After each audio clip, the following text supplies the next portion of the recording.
Hi, Lori DiGiulio, massage therapist and NKT practitioner. I'm going to show you a great way to check for whether or not your shoes are allowing proper biomechanics of your lower limb. And so I get a lot of people that come in with foot, knee, hip, or low back pain, and sometimes that can be traced to a poor fitting shoe.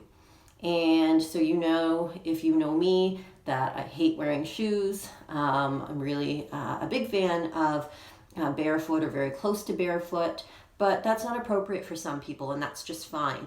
And so if you do wear a shoe most of the day, then you really want to make sure that the shoe allows you for something that is called toe splay.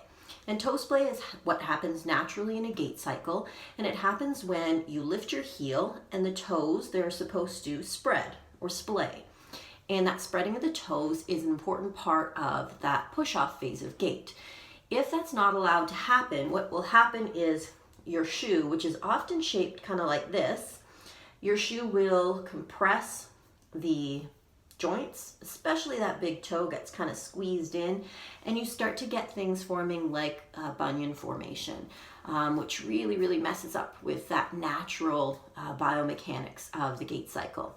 And so what you're going to do to check for whether or not your shoe allows toe splay is you're going to take out the inner lining.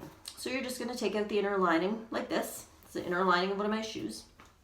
And what you're going to do is you're going to put it on the floor, put your heel in the shoe, and rest your foot over the insole. When your foot is in the insole, if already your feet are spilling out the sides, you already know that that shoe is probably not allowing for a lot of toe splay.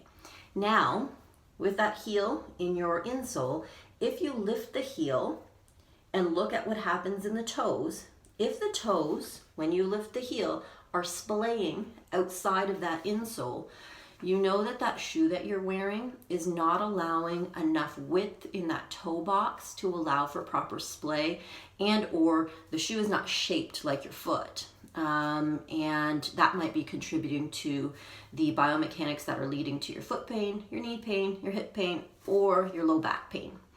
So, easy test. When you go buy a shoe, take out the lining, put your heel in it, put your heel on the floor, and take a look at whether or not that shoe is allowing for enough movement of the toes. Hope that helps. Let me know if you have any questions in the comments, or certainly send me an email. I'm open to any questions that you may have, any concerns you may have. I love helping people with biomechanics.